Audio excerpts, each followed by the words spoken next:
অভিজাত শপিং মলে স্পায়ের আড়ালে চলছিল অবৈধ কাজ। গোপনে দীর্ঘদিন ধরেই চলছিল এই কাজকর্ম। বিশেষ সূত্রে খবর পেয়ে শেষ পর্যন্ত ওই চক্রকে ধরল পুলিশ। ওই শপিং মলের স্পা সেন্টারে হঠাৎই অভিযান চালায় পুলিশ। এরপরই দেখা যায় স্পায়ের ভিতরে চলছে এই সব বেআইনি কাজকর্ম।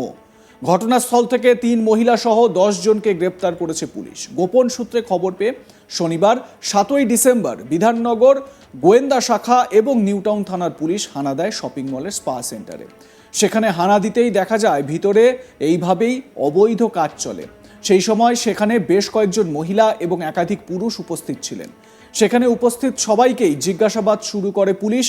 এরপরেই পুলিশের পক্ষ থেকে 3 জন মহিলা সহ সব মিলিয়ে 10 জনকে গ্রেপ্তার করা হয়।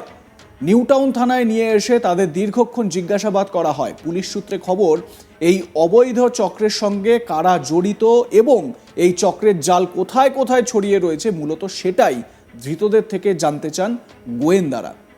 এবং স্বাভাবিকভাবে এই স্পায়ের আড়ালে যে অবৈধ কাজকর্ম সেটা নিয়ে পুলিশ এবং তদন্তকারীরা যথেষ্ট চিন্তায় রয়েছেন। আর কোথায় কোথায় যে জাল ছড়িয়ে রয়েছে সেদিকেই নজর এখন পুলিশের। আমার সহকর্মী অরিন্দম ভট্টাচার্য এ বিষয়ে তার প্রতিবেদনে কি বলছেন শোনাবো আপনাদের।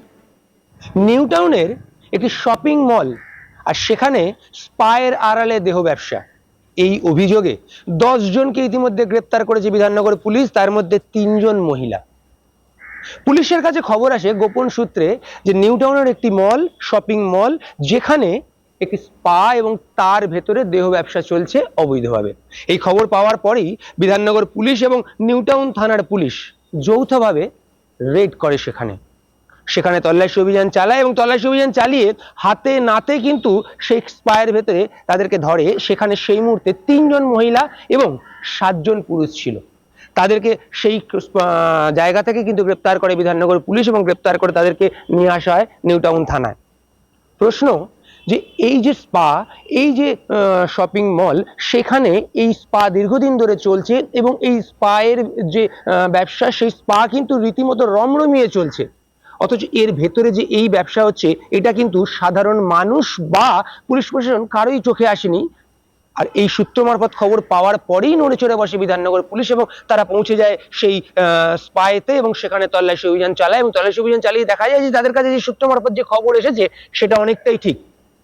গ্রেপ্তার করে নিয়ে আসার পরে নিউটাউনে পুলিশ স্টেশনে তাদেরকে জিজ্ঞাসাবাদ করা হয়। তাদের কাছ থেকে মূলত জানতে চাওয়া হয় যে এই যে ব্যবসা, এই ব্যবসা তারা কতদিন ধরে চলছে বা এই ব্যবসা কার নির্দেশে চলছে বা এই ব্যবসা আর কোথায় কোথায় চলছে, কোন কোন স্পা এর সঙ্গে জড়িত রয়েছে, এই যে দেহ ব্যবসা, এই র্যাকেট কোথায় কোথায় ছড়িয়ে রয়েছে, কারা কারা আসতো, কোন কোন মহিলারা এই র্যাকেটের সঙ্গে জড়িত রয়েছে, তারা কি স্বেচ্ছায় জড়িত রয়েছে নাকি তাদেরকে জোর করে এখানে করানো হচ্ছে এই ধরনের কাজ। এরকম একাধিক প্রশ্ন কিন্তু জানতে চায় এই অ্যারেস্ট হওয়া যারা রয়েছে তাদের কাছে বিধাননগর পুলিশ। এরকমই কিন্তু পুলিশ সূত্রে খবর।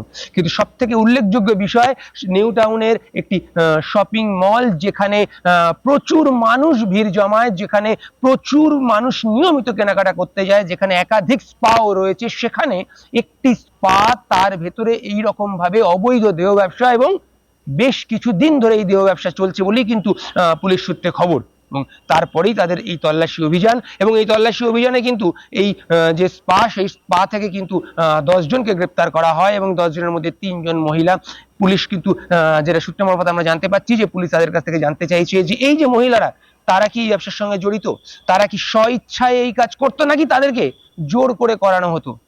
তাহলে কে বা কারা তাদেরকে জোর করতো বা কিভাবে তারা এই প্রফেশনে এলো বা কেন তারা এই কাজ করছে, এই অবৈধ ব্যবসার সঙ্গে তারা কিভাবে জড়িত, এরকম একাধিক প্রশ্নের উত্তর পুলিশ জানতে চাইছে। পাশাপাশি এই যে র্যাকেট, তার জাল কত দূর বিস্তৃত, আর কোথায় কোথায় এই র্যাকেট ছড়িয়ে রয়েছে, কারা কারা এই র্যাকেটের সঙ্গে জড়িত রয়েছে, কোন রাজনৈতিক নেতৃত্ব এই পুরো র্যাকেটের সঙ্গে রয়েছে কিনা বা এখানে কোনো প্রভাবশালী ব্যক্তি রয়েছে কিনা, এরকম একাধিক প্রশ্ন কিন্তু পুলিশের কাছে রয়েছে, যেটা আমরা সূত্র মারফত জানতে পাচ্ছি। আপাতত এই যে স্পা যার আড়ালে অবৈধভাবে দেহ ব্যবসা চলতো বলে অভিযোগ, সেই স্পাকে কিন্তু বন্ধ করে দেওয়া হয়েছে এবং 10 জনকে পুলিশ গ্রেপ্তার করেছে।